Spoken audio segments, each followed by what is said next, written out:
ang kinaham natong tanan ug inspirasyon natong tanan. Sayranta ang kabag-ohan sa kinabuhi sa gihulagway nato nga Queen of Creative Collaborations, the very beautiful Miss Heart Evangelista. Maayong buntag, Heart, and welcome dito sa GMA Regional TV Live. I am Buntag Cecil, and everybody watching, good morning po sa inyong lahat in Cebu and everybody else that's watching everywhere else. It's good to have you back here sa GMA Regional TV Live. Kumusta ka na? How happy is your heart right now? I'm very, very good. I'm very happy. It's always nice to reunite with your loved ones, and yeah, so masaya.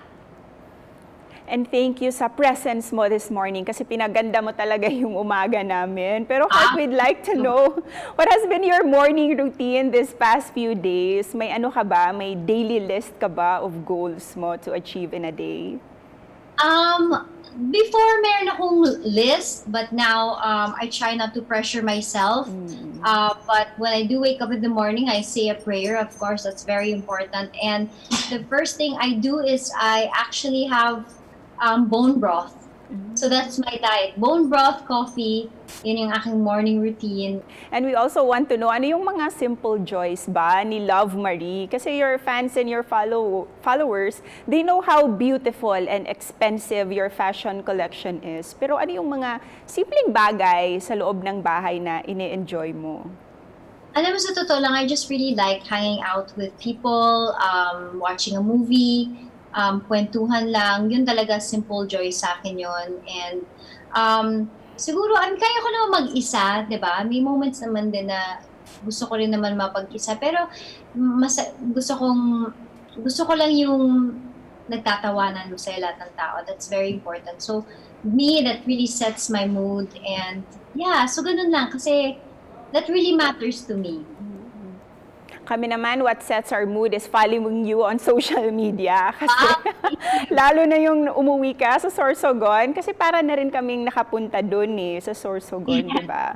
So pag-usapan natin yung sustainability doon sa Sorsogon. Ano yung mga nakikita mong mga best practices, Heart, para ma-sustain yung local tourism and of course yung mga local products nyo doon? We have to really acknowledge and show the world how talented Filipinos are and how our stuff are actually very much in demand. So when I went to Sorsogon and I discovered so many great artisans, madami sa kanila nagsusupply sa ibang bansa na hindi nga natin alam. And sometimes we forget when we buy something online, hindi natin alam galing actually yun sa Pilipinas. So, that's my goal actually, is to really promote local goods. Just being in Sorsogon, being surrounded by the green, surrounded by nature, fresh air, sariwang pagkain, isda, and all of that is, such a delight and a blessing. So yun, madami akong actually realizations nung napunta ako sa Sorsogon.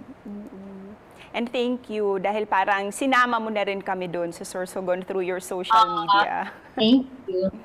And talking about income-generating measures, kasi ikaw mismo, isa ka rin businesswoman, Heart, di ba? Sa likod ng pagiging artist mo, collaborator, actress, host, vlogger, and marami pang iba dyan, you manage your own income. Ngayon naman, ano yung mga financial tips that you can advise sa mga viewers natin, especially the career women like you, on how they can balance both their wants and yung mga needs din nila? Don't be naman so strict on yourself, because when you work hard, it's tama naman that you reward yourself something, because it'll push you to work and be inspired to work harder and reach your dreams harder. So yeah, don't pressure yourself. Another thing, of course, my advice is always about fashion, because self-care, self-love for me is very important, and dressing up is something that will change your mood right away, instantly. So kung may gusto kang bagay, siguro okay lang na hindi mo siya makuha today. Huwag kang bumili yung mas cheaper version niya. I-aim mo siya, kasi lahat ng bagay ma-achieve mo yun basta pag-ipunan mo and you work hard for it, you'll be able to attain it. And from fashion, ngayon naman nakatutok ka ngayon sa singing mo, kasi let's talk about your latest single, itong Breathe You. Kwentuhan mo naman kami, Heart, what's the story behind this song? Actually, this song is from my 2005 album that I've never released. I produced an album long before, and that was such a special time of my life with everything that was going on. It was very memorable. And so at the time, I said, okay, I wasn't doing any movies. I was just living my life and enjoying my life. But I was into a lot of songs. And so I said, I think I'd like to record my own album. And yeah, so wala, life happened, madami nangyari, and I had to choose to just really close that chapter in my life. And you know, three lifetimes later, habang quarantine, nag-aayos ako ng mga gamit ko, and I found my treasure box, which I have treasure box for different chapters of my life. And I said, why not buksan ko nga tong memory box na to? And I saw the CD, and you know, it was such a delight to listen to it, and so many good memories. So I said, why not share this, because everyone's at home. May line ba doon? May specific line ba sa song mo, sa Breathe You, that still has a very significant meaning for you?